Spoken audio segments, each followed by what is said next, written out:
Rashida aunty, आज नहीं छोड़ूंगी। Rashida aunty बाहर आओ जरा, तुमसे बहुत जरूरी बात करनी है आज मुझे। बाहर आओ जरा। ये तुम्हारा मुलाजिम जो इरफान इतना पानी बहाया जा रहा है, बोल रहा है घर में मेहमान आ रहे हैं। 2 दिन पहले मैंने टैंकर डलवाया 4000 का, उसके पैसे कौन देगा? इतना तुम लोग पानी बहाते रहता है आए दिन, क्या चक्कर क्या है तुम लोगों का? ये बकवास करने के लिए जो तुम सीढ़ियाँ चढ़ के आई हो ना, तो हाथ में एग्रीमेंट भी लेकर आ जाती तो मैं देख लेती कि कहाँ लिखा है कि टैंकर के पैसे किराएदार देंगे। जब हमने ये घर लिया था तो आपने बड़ी खुश अखलाकी से फरमाया था कि दरियाई सिंह तो बस हमारे ड्राइंग रूम से बहता है। अरे अब क्या मौत आ गई पानी को? हाँ, नहीं थी पानी की किल्लत हमारे घर में, अल्लाह का शुक्र किसी चीज की कमी नहीं थी। मगर तुम जैसी मनहूस औरतों के कदम आए ना जब से यहाँ पे, जब से पानी तो क्या गैस की भी लोड शेडिंग होने लगी है। मैं तो कहती हूँ अपना काम तोबड़ा उठाओ और निकलो हमारे घर से। बड़ी ही गंदी औरत है और जबान भी तेरी तरह गंदी ही है। मैं गंदी औरत हूँ? अपने आप को देखा तेरे कभी? सुनते हैं जरा, इधर आए जरा, देखिए ये मुझे क्या बकवास किए जा रही है। ऊपर आए जल्दी से। बात सुनो, ये जो तुम्हारे घर में आए दिन नई गाड़ियां आ रही होती है, क्या चक्कर क्या है ये? कभी कोई आ रहा है, कभी कोई आ रहा है। जब घर किराए पर लेने आई थी इतनी मासूम बेवा औरतें बनी हुई थी, हमारा तो कोई है ही नहीं दुनिया में। ये क्या चक्कर है तुम्हारा? एक जबान खींच लूंगी मैं तेरी अगर तूने हम पर कोई इल्जाम लगाने की कोशिश की। अरे वो गाड़ी जो है ना मेरी बहू की ऑफिस की गाड़ी है, लेने और छोड़ने आती है। हमको इस पे घूमने थोड़ी जाते हैं।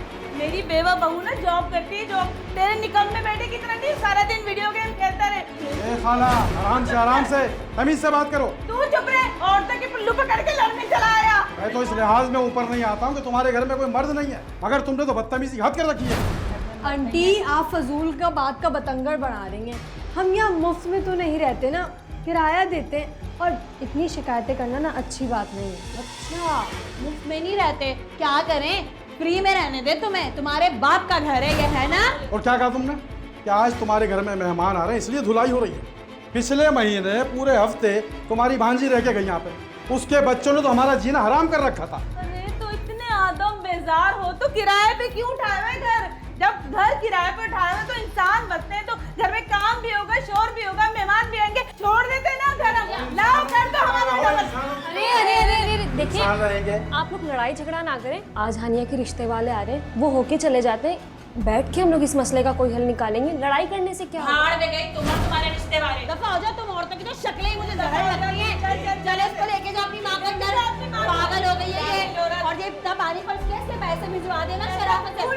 मैं बॉल बंद कर दूंगी। बॉल बंद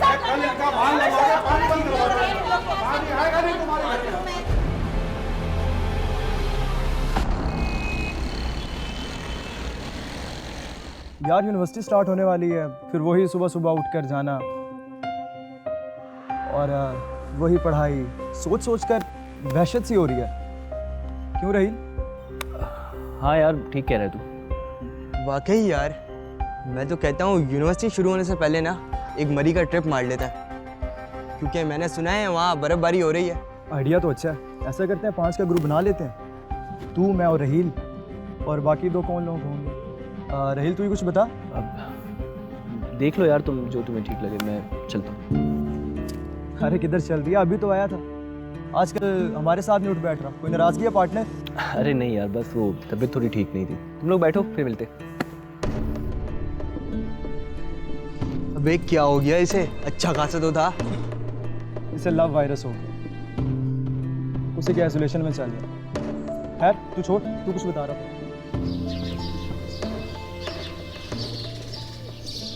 जी ठीक कहा आपने, सासू से भी माँ की तरह ही होते हैं, और इनकी खिदमत करना तो हमारा फ़र्ज़ है। बस ऐसी तरबियत है हमारी तो। रशीदा बहन, आपसे मिलके बहुत खुशी हुई हमें। इससे अच्छा घराना हमें कहाँ मिल सकता है। मैं अपने बेटे अमजद के लिए आपकी बड़ी बेटी अयान का रिश्ता मांगती हूँ।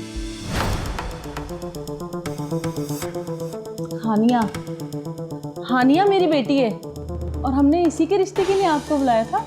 लेकिन रशीदा बहन, हम तो अपने बेटे अमजद के लिए आपकी बड़ी बेटी का रिश्ता लेने के लिए आए हैं। बेटी नहीं है वो मेरी बहू है, मेरे मरहूम बेटे साबिर की बेवा। शादी के 1 साल बाद ही मेरा बेटा एक मौलिक बीमारी की वजह से चल बसा। मेरी जवान बच्ची बेवा हो गई। जी ठीक कह रही हैं अम्मी, भले मेरे हस्बैंड की डेथ हो गई, मगर वो हादसा हमें दूर करने के बजाय और करीब ले आया। ना तो ये मुझसे दूर हुई ना ही मैं इनसे दूर हूँ। बहुत दुख हुआ बेटा सुन के, इतनी छोटी सी उम्र में। अल्लाह ताला आपको खुशियाँ दे बेटा। अच्छा रशीदा बहन, मैं चलती हूँ।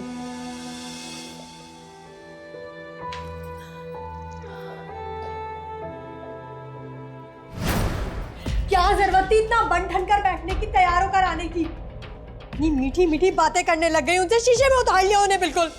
हानिया, ये किस तरह बात कर रही हो तुम मुझसे? ठीक कह रही हूँ, बेवा है, बेवा बनकर रहे हैं आप। और भी बेवा औरतें जॉब करती हैं, लेकिन कोई आपकी तरह नहीं रहता। हानिया, किस तरह बात कर रही हो तुम भाभी से? माफी मांगो, मैं कहती हूँ माफी मांगो भाभी से। मैं माफी मांगू? गलती इनकी है, इन्हें मुझसे माफी मांगनी चाहिए। मैं तो कहती हूँ इन्हें यहाँ रहना ही नहीं चाहिए, चली जाएं आप यहाँ से। देख बेटा, तू बुरा नहीं मानना, बच्ची है, बस जज्बाती हो गई। नहीं अम्मी, बुरा क्या मानना, ठीक ही तो कह रही है हानिया, मुझे एहतियात करनी थी। लेकिन अम्मी, मैं आप लोगों को छोड़कर कहीं नहीं जा सकती। मेरा इस दुनिया में आप लोगों के सिवा है ही कौन? नहीं बेटा, तू कहीं नहीं जाएगी। तू बहू नहीं है, मेरी बेटी है, बेटी।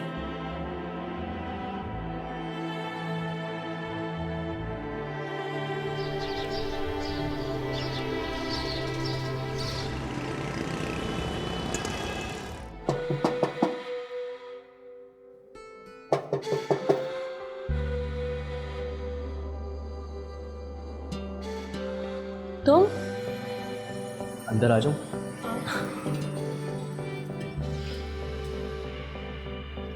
खैरियत, तुम यहाँ कैसे? अब ये तो आप बताएंगे, आपने बुलवाया मुझे। मैंने? भाभी, मैंने बुलाया है राहिल को। वो एक्चुअली मेरे लैपटॉप में ना विंडोज़ का कुछ प्रॉब्लम हो गया है, तो बस उसी के लिए मैंने राहिल को बुलाया है। ओह अच्छा, चलो ठीक है, मैं ऑफिस जा रही हूँ, शाम में मुलाकात होगी। ठीक है, खुदा हाँ, हाफिज़। ठीक है।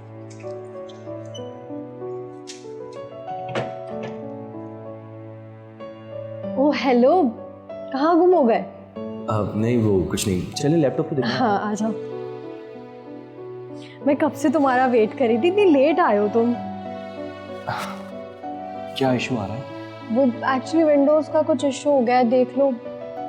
डोंट वरी, हो जाएगा सही। हाँ, मुझे असाइनमेंट भी बनाना है ना अपना। ये लीजिए, हो गया। अब आप अपनी ऑनलाइन क्लासेस भी लें और असाइनमेंट भी तैयार करें। अरे वाह, ये तो हो गया। थैंक यू सो मच, तुम बहुत अच्छे हो। अब इसमें शुक्रिया की क्या बात, ये तो मेरा फ़र्ज़ है। अब वो चंद रोज़ पहले तुम्हारा रिश्ता आया था, क्या हुआ, बात बढ़ी आगे? नहीं, अच्छा हुआ कि नहीं बढ़ी। वैसे भी मैं अरेंज मैरिजेस पे बिलीव नहीं रखती, मुझे तो लव मैरिज करनी है। ग्रेट, आपके ख़यालात तो काफ़ी मिलते हैं मुझसे। मेरा भी यही इरादा है। इनफैक्ट मैंने तो एक लड़की भी देखी है।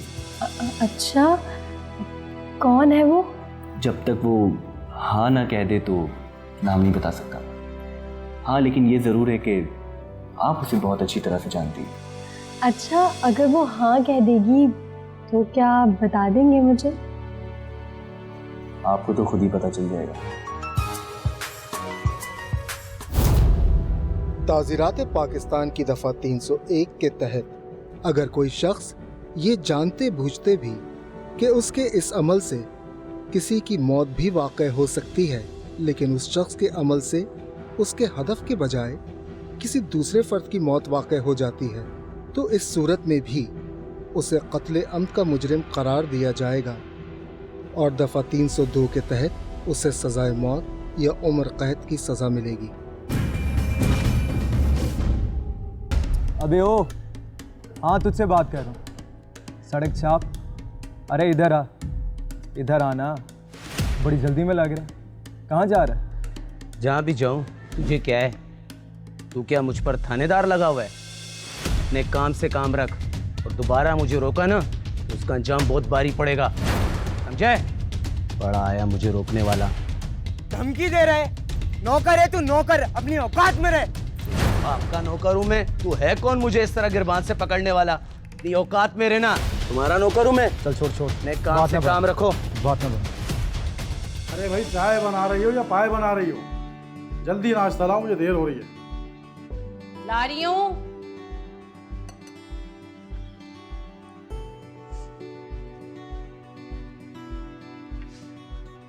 कि क्या आप छुपा छुपा के खबरें पढ़ते रहते हैं? अरे भाई, क्या हो गया? खबरें ही पढ़ रहा हूँ, इतना गुस्से में क्यों? आखिर बात क्या है? अपने बेटे की भी कोई खबर ले लें। सारा सारा दिन मोबाइल में लगा रहता है वो, कोई पढ़ाई की फिक्र नहीं है उसको। मैंने तो उसे कभी पढ़ते हुए देखा ही नहीं है। जवान लड़का है, जवानी में सब ऐसे ही होता है। आप भी ऐसे ही। आपने तो 18 साल की उम्र से काम करना शुरू कर दिया था। तुम तो लग रहा है गर्म तवे पर बैठी हो। आखिर बात क्या है, बोलो। मुझे लग रहा है उसका किसी से अफेयर चल रहा है, या तो फिर वो किसी बुरी सोहबत में उठने बैठने लगा है। जब देखो पैसे मांगता रहता है, कभी 5,000 दे दे, कभी 7,000 दे दे, कभी कुछ। नहीं नहीं, बुरी सोहबत में नहीं है। उसके सारे दोस्तों को जानता हूँ मैं, मगर अफेयर चक्कर कौन हो सकती लड़की? यकीन से तो नहीं कह सकती मैं, लेकिन मुझे पूरा शक है। ये किराएदारनी की छोकरी है ना हानिया, पूरा शक मुझे इसी पे। ये घड़ी घड़ी ऊपर जाता रहता है, सब देख रही हूँ मैं। वैसे शादी, एक बात कहूँ, हानिया बजाते खुद बुरी लड़की नहीं है। बस कर दें आप। मुझे तो पहले दिन से ही तीनों औरतें जहर लगती है। मैं तो कहती हूँ हाथ पकड़ के बाहर निकाले इन लोगों को, खामखा सर पे सवार किया हुआ है। अरे ऐसे कैसे निकाल दें? अगर हम मालिक मकान है तो क्या हुआ? एग्रीमेंट हुआ है, कुछ शराइत तय हुई है। और उनकी बहू को जानती हो तुम, कितनी इंडिपेंडेंट है। शौहर के मरने के बाद खुद घर का मर्द बनी हुई है। ऐसी औरतें बहुत खतरनाक होती हैं। ठीक, आप उसकी बहू के डर से ना हाथ पे हाथ धरे बैठे रहे। राहिल से तो मैं खुद बात करूंगी। अगर ऐसी वैसी कोई भी बात मेरे सामने आ गई, इसको मैं इतने जूते लगाऊंगी, याद रखेगा ये। और अगर इन तीनों की कोई बात सामने है तो मैंने देखना कैसे निकाल के चलता करूंगी इस घर से। देखते कौन रोकता है मुझे फिर। तुम ऐसा कुछ नहीं करोगे। हाँ, कुछ नहीं करूंगी। सोचता हूँ मैं कुछ।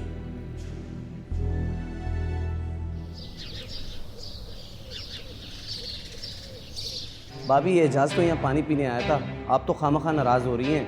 मुझे कुछ नहीं सुनना। मैंने तुमसे पहले ही कहा था तुम्हारा वो आवारा दोस्त यहाँ नजर नहीं आना चाहिए। फिर कैसे आया वो? तुम्हें अंदाजा भी है लोग कैसी कैसी बातें करेंगे हमारे खिलाफ, कितनी बदनामी होगी हमारी। भाभी, आप तो बिला वजह गुस्सा कर रही हैं। बदतमीजी करोगी मेरे साथ तुम्हारी। बहू बहू बहू, आराम से, इतना गुस्सा ना कर। खाला समझाएं इन्हें, कोई ठंडा पानी की बोतल पिलाएं, कोई दिमाग ठंडा हो इनका। जबान संभाल कर बात करो, मुंह तोड़ दूंगी तुम्हारा। तुम ना इस घर के मुलाजिम और फर्द नहीं हो। तुम क्या बकबक करे जा रहे हैं? चुप करके खड़ा रहे। असल में बहू, ये बचपन से हमारे साथ रहा है ना, ये थोड़ा सा जिद्दी हो गया है। तू परेशान नहीं हो, मैं समझाता हूँ इसको। तो फिर ना आप इसे ये भी समझा दीजिए कि आइंदा ऐसी हरकत ना करे, वरना ये इस घर में नजर नहीं आएगा मुझे। क्या घूर रहे तू बहू को? बिल्कुल सही कह कर गई है। अपनी जबान को ना बिल्कुल लगाम दे ले, बहुत ज्यादा चलने लगी है। काम कर जाके।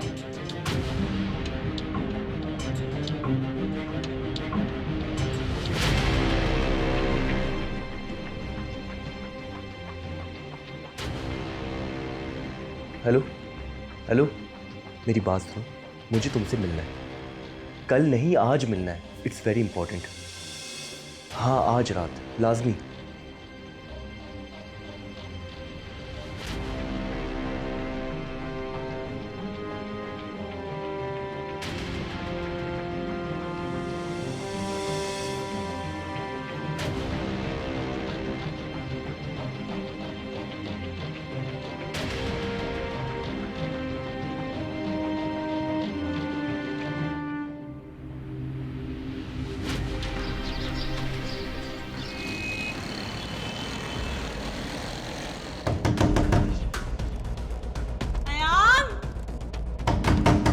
आए, आप लोग अंदर आए। यार दरवाजा खोल मेरी बच्ची।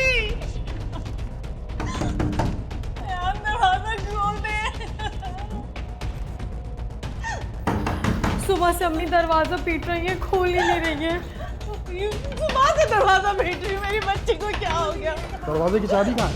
चाबी पता नहीं, आप दरवाजा खोल दे। राहिल, दरवाजा तोड़ो।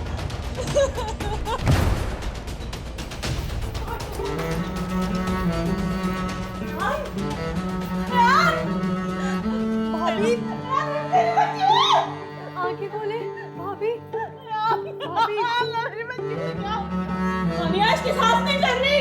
झाग निकल रहा है यार, झाग निकल रहा है मुझसे।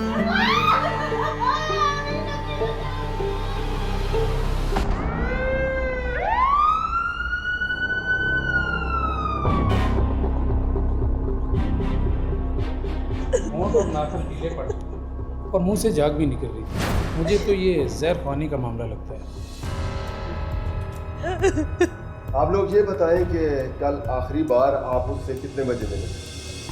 हम तो कल भाभी से मिले ही नहीं।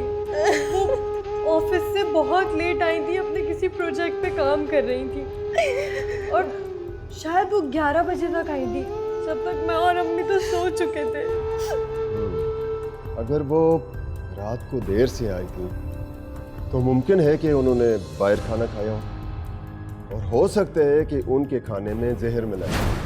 नहीं इंस्पेक्टर साहब, अयान कभी बाहर खाना खाती ही नहीं थी।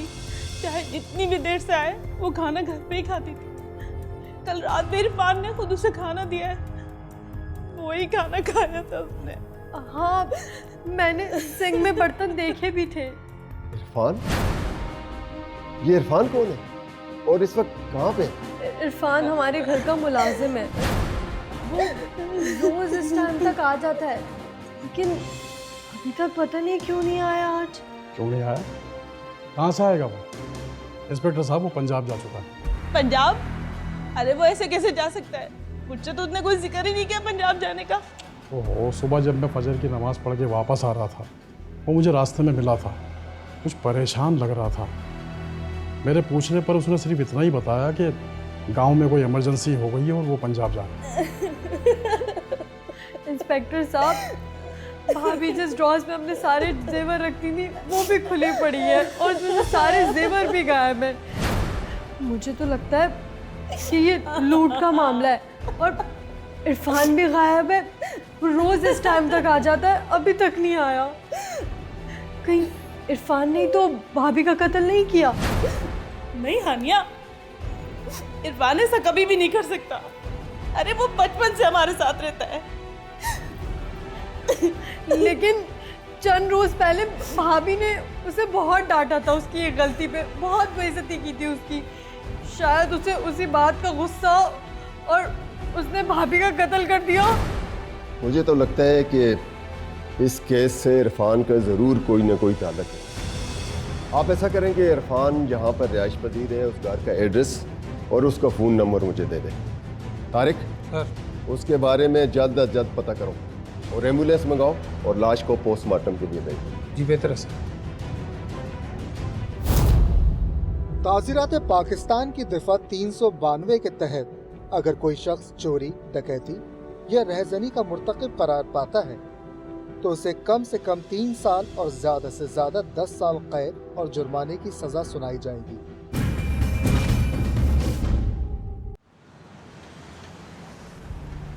अयान साबिर, उम्र 32 साल, बेवा, मौत की वजह जहर कौन?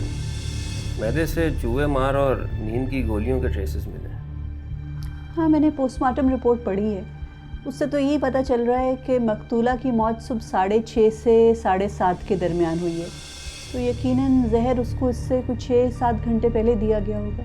जी आमना साहिबा, हमने मकतूला के ऑफिस कोलीग्स और वैन ड्राइवर से पूछगछ की है। 20 जनवरी की रात को अयान ने ना तो बाहर डिनर किया और ना ही खाना खाया और घर पहुंचने तक उसकी हालत बिल्कुल ठीक थी। उसने अपने ऑफिस कोलीग से फ़ोन पर बात भी की थी। हमारी तफ्तीश ये कह रही है कि जहर उस खाने में मिलाया गया था जो उनके मुलाजिम इरफान ने उसके लिए रखा था। तो बचे हुए खाने या उन बर्तनों में से कोई जहर के ट्रेसेस मिले? जहर सिर्फ अयान के बर्तनों में मिलाया गया और मुमकिन है कि उसने सोने से पहले वो बर्तन धो दिए हों, इसलिए ट्रेसेस ज़ाया हो गए हों। बाकी जो फ्रिज में खाना रखा हुआ था उससे हमें जहर नहीं मिला। तो ये जो इनके घर का मुलाजिम है जिसको आप लोगों ने पकड़ा है, ये क्यों कत्ल करना चाहता था अयान को? क्या मोहरिक क्या है इसके पास? हमना साहब, इसकी 2 वजूहात हो सकती हैं। पहली वजह तो ये है कि वो अपनी बेइज्जती का बदला लेना चाहता था और दूसरी वजह लालच है, क्योंकि घर के तमाम जेवरात जो हैं वो गायब हैं। लेकिन हमने उसकी फ़ोन लोकेशन की मदद से उसे गिरफ्तार कर लिया। मैडम उसे भावलपुर जाते हुए गिरफ्तार किया गया। इरफान के पास से 25,000 रुपये निकले। वो कहता है कि ये पैसे कमेटी के हैं और वो कहता है कि मैं फ़रार नहीं हो रहा था बल्कि मैं अपनी माँ से मिलने जा रहा था। हमने साहब वो झूठ बोल रहा है, वो तो उस घर का पुराना मुलाजिम है। अगर वाकई उसकी माँ बीमार थी तो उसे चाहिए था कि वो घर वालों को बताता और छुट्टी लेकर जाता। और दूसरी मेन उस पर शक की वजह यह बनती है कि जिस क्वार्टर में वो रिहाइश पजीर था वहाँ से हमें चूहे मार दवाइयों का पैकेट मिला है और जिस पर उंगली के निशानात भी हैं। देखिए, उसके कमरे से चूहे मार दवाई मिलना तो कोई बहुत बड़ा सबूत नहीं है। डिफेंस कहेगी कि ये चूहे मार दवाई तो आपको अक्सर घरों से मिलेगी। अब बहरहाल उसके बयान की तस्दीक करें, मालूम करें वाकई में उसकी कमेटी निकली थी कि नहीं। और सेकेंडली मकतूला के सेल फोन का रिकॉर्ड भी निकलवा के दीजिए ज़रा।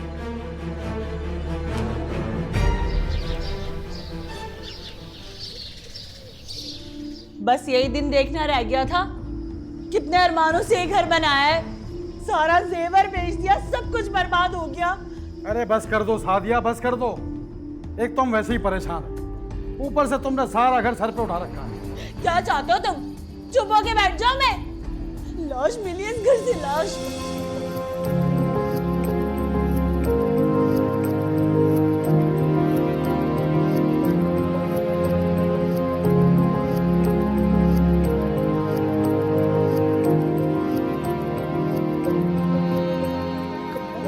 पता नहीं खुदकुशी की या कत्ल हुआ है। तुम देखना उसकी रूह भटकती रहेगी, कोई नहीं लेगा अब हमारा घर किराए पे। अरे पागल हो गए हो क्या? ये केस मीडिया की जीनत बना हुआ है, सब देख रहे हैं खबरों में। यही तो हम है कि ये केस मीडिया की जीनत बन गया। जिनको नहीं पता था ना उनको भी पता चल गया है। सब जगह बदनामी हो रही है हमारी। इस केस की पुलिस इन्वेस्टिगेशन चल रही है, तुम कोई ऐसी वैसी हरकत नहीं कर देना, खामखा बात का बतंगड़ बन जाएगा। ये पुलिस वाले ना, तुम्हें नहीं पता कैसे इन्वेस्टिगेशन करते हैं। अगर उन्होंने पैसों के चक्कर में तुम्हें और उसको धर लिया ना, पैसे नहीं है मेरे पास कि मैं तुम लोगों को छुड़ा लूं उनको पैसा देके। अरे भाई बस कर दो, माफ कर दो मुझे, मैं नहीं समझा सकता तुम्हें। राहिल, राहिल, मैं तुमसे बात कर रहा हूं, होश में तो हो, समझाओ अपनी माँ को।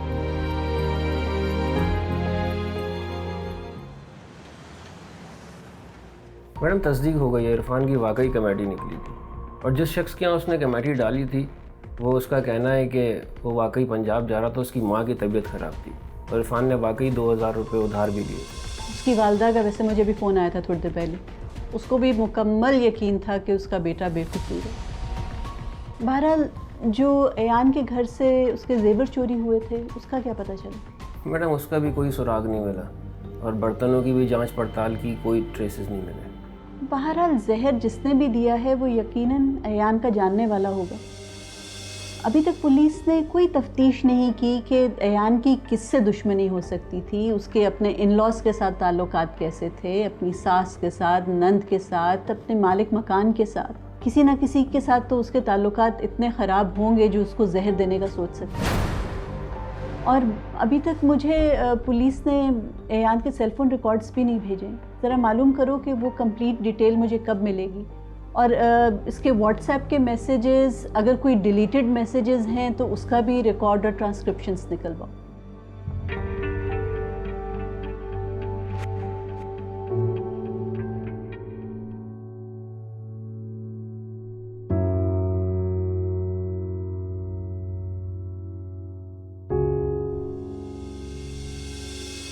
अम्मी, ये सोन हलवा कहाँ से आया?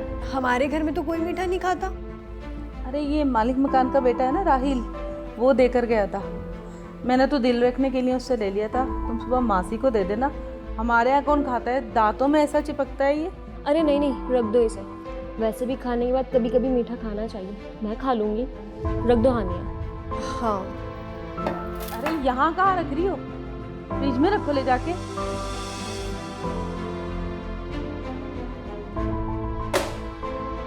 हानिया, हानिया। तो मेरा अंदाज़ा दुरुस्त निकला, अयान के सेलफोन से बहुत से मैसेजेस डिलीट किए गए थे। बिल्कुल मैडम, और ऐसा अयान ने खुद किया था क्योंकि ये मैसेजेस अयान और राहिल की दरमियान की कहानी बयान करते हैं। और इन मैसेजेस से अंदाज़ा होता है कि राहिल अयान से मोहब्बत करता था और अयान इस रिश्ते से राज़ी नहीं थी। अच्छा, इन रिकॉर्ड से तो ये भी पता चलता है कि जिस रोज़ अयान की मौत वाक़ई हुई है उस रोज़ भी राहिल और अयान के दरमियान टेलीफोन पर रब्ता हुआ था।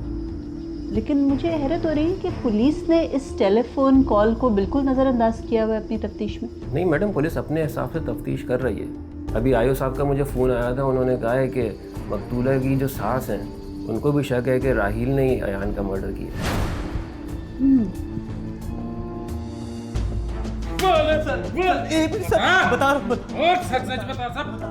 बोल। हाँ, मैं उससे मोहब्बत करता था और वो भी मुझे बहुत चाहती थी, मगर समाजी बंदिशों की वजह से वो चुप थी। अरे बात सुन, ये जो तेरी लव स्टोरी है ना, ये सुनने के लिए तुझे यहाँ लेकर नहीं आए। और मैं सिर्फ इतना बता कि तूने उसे कत्ल क्यों किया। इंस्पेक्टर साहब, मैंने कोई कत्ल नहीं किया उसे। मैं तो उससे मोहब्बत करता था और वो इस रिश्ते से राजी भी थी। बेवा की शनाख्त की जिंदगी से परेशान हो चुकी थी। वो अपनी नई जिंदगी शुरू करना चाहती थी, अपने लिए जीना चाहती थी, पर सब खत्म हो गया। खत्म नहीं हुआ, बल्कि तुमने खत्म कर दिया। 20 फरवरी की रात को तुमने उसे फोन किया था ना, और फिर तुम उससे मिले और इस मौके पर तुमने उसे जहर दे दिया। इंस्पेक्टर साहब, आप समझने की कोशिश करें, मैंने कुछ नहीं किया। उस रात मैंने फ़ोन ज़रूर किया था, लेकिन हमारी बात नहीं हो सकी। मेरी ख्वाहिश थी कि मैं उससे कोर्ट मैरिज करूं, पर उस रात वो मुझसे ना मिल सकी। मुझे वालिदैन के साथ एक तकरीब में जाना पड़ गया था। लौटते लौटते रात 1 बज गया था। आप चाहें तो मेरे वालिदैन से तस्दीक कर दो। हाँ, वो तो तुझे ही बचाएंगे ना, तुझे ही बचाएंगे, लेकिन उनकी गवाही की कोई हैसियत नहीं है। मकतूला के वालिदैन की शक की बहुत अहमियत है। उन्हें शक है कि जो कुछ दिन पहले तू हलवा लेकर आया था ना, वो उस घर में सिर्फ अयान नहीं खाया था और उसी में ही जहर था। हलवा? इंस्पेक्टर साहब, वो तो मेरे दोस्त ने मुल्तान से भिजवाया था और मैंने तो उसे खोला तक नहीं था। और हलवा देना तो फ़कत अयान से मिलने का एक बहाना था। इंस्पेक्टर साहब, समझने की कोशिश करें, मैंने उसे नहीं मारा, मैं तो उससे मोहब्बत करता था। और ये बात तो मैंने हानिया को भी बताई थी। आप चाहे तो उससे पूछ सकते। किससे पूछ सकते? उसको मार दिया तूने, जालिम इंसान, जुल्म किया है तूने, लेकिन तू बचेगा नहीं। तारिक, इससे गुलवाओ। इंस्पेक्टर साहब, मैं सच कह रहा हूँ, सच कह रहा हूँ। इंस्पेक्टर साहब, मैं सच कह रहा हूँ, मैंने नहीं मारा उसे। ताज़ीरात पाकिस्तान की दफ़ा 315 के तहत अगर कोई शख्स इरादतन किसी हथियार या किसी फेल से किसी को जिस्मानी या जहनी नुकसान पहुंचाए जो इसकी मौत का सबब बने, तो उसे कत्ल शुबे अम्द का मुर्तकिब करार दिया जाएगा, जिसकी सजा 14 साल तक हो सकती है।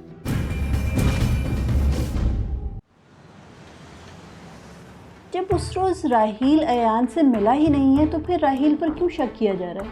पता नहीं मैडम, पुलिस हलवे में जहर की जांच पड़ताल कर रही है। आज शाम तक रिपोर्ट आने का इम्कान है। जैसे बर्तनों से कोई ट्रेसेस नहीं मिले ना, ऐसे ही इनको हलवे से भी कुछ नहीं मिलना। सबसे बड़ी बात तो ये है कि राहील के पास अयान को कत्ल करने का कोई मुहर्रिक ही नहीं था। वो उसे पसंद करता था, शादी करना चाहता था उससे, और अयान के मैसेजेस से भी देखकर लगता है कि वो उसमें दिलचस्पी रखती थी। लेकिन मैडम, अगर इरफान और राहिल दोनों ही कातिल नहीं हैं, तो फिर कातिल कौन हो सकता है? वैसे मुझे एक बात ना पहले रोज से ही खटक रही है। अयान को जहर देने के साथ साथ खाबावर दवाइयाँ भी दी गई थी, जिससे तो ये लगता है कि कातिल यही चाहता था कि जब उसने अयान को जहर दिया है तो वो साथ ही बेहोश भी हो जाए, क्योंकि अगर जहर के असरात एकदम से महसूस होने लगते और वो हो सकता है घर में शोर शराबा मचा देती और कातिल की निशानदेही कर देती। हाँ, ये मुमकिन तो है मैडम। और दूसरी एक बात ये भी है कि जिस तरह से घर के किसी बर्तन या खाने की चीज़ में कोई जहर के ट्रेसेस ही नहीं मिले, इससे तो लगता है कि जिस बर्तन में भी उसको जहर दिया गया था या जिस खाने में भी मिलाकर दिया गया था, वो एकदम से प्रॉपर तरीके से गायब कर दिया गया, बर्तन धो दिए गए।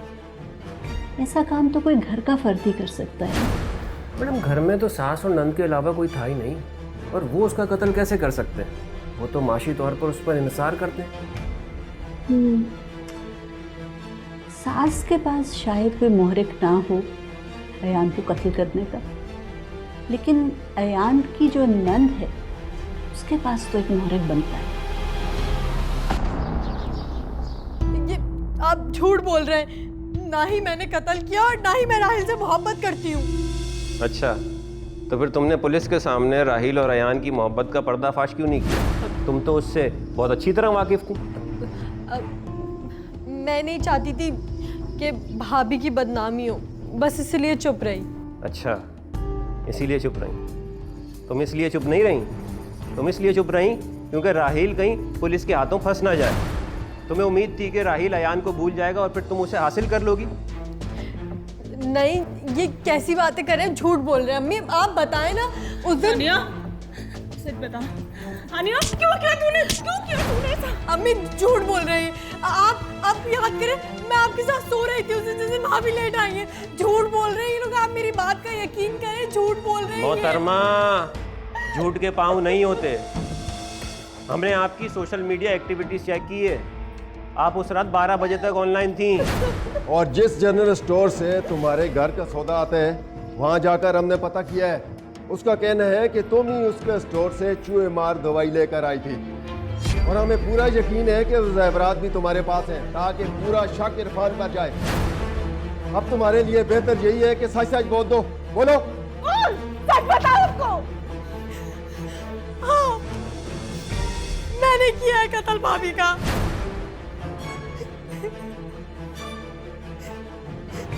मैं राहिल से बहुत मोहब्बत करती थी और मुझे लगता था कि शायद राहिल भी मुझसे मोहब्बत करता है।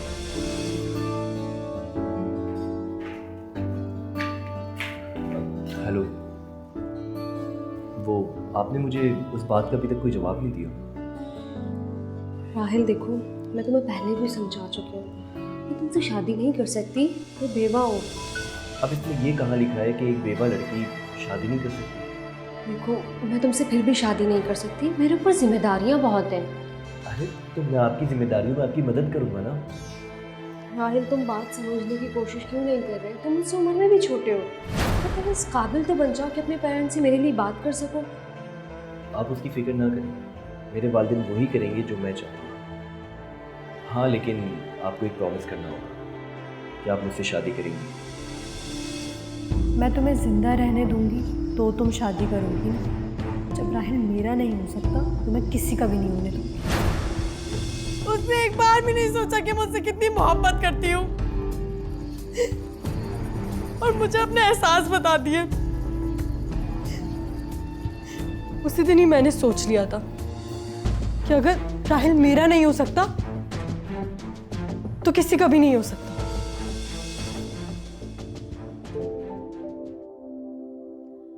गर्मा गर्म चाय।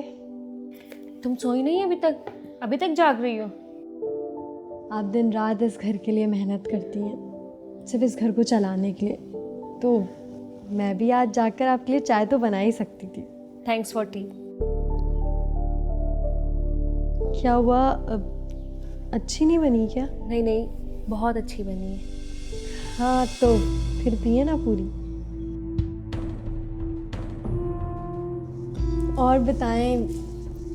तुम बताओ, तुम्हारी स्टडी कैसी चल रही है?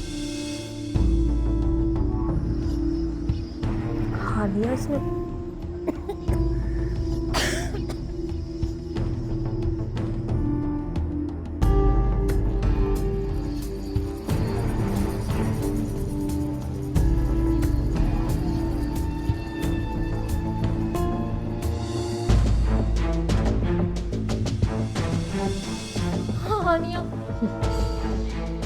अब तुम मेरी और राहिल की खुशियों के दरमियान कभी नहीं आ सकती। सुन लो,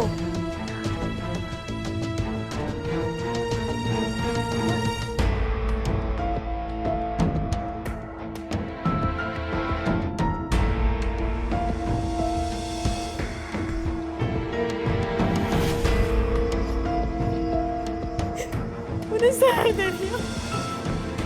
तुमने एक ऐसी औरत को आग में धकेला जो तुम्हारी मौसिन थी। उस वक्त मेरी सोचने समझने की सलाहियत खत्म हो गई थी। बस मैं राहिल को हासिल करना चाहती थी और मेरे दिमाग में सिर्फ इंतकाम की आग थी।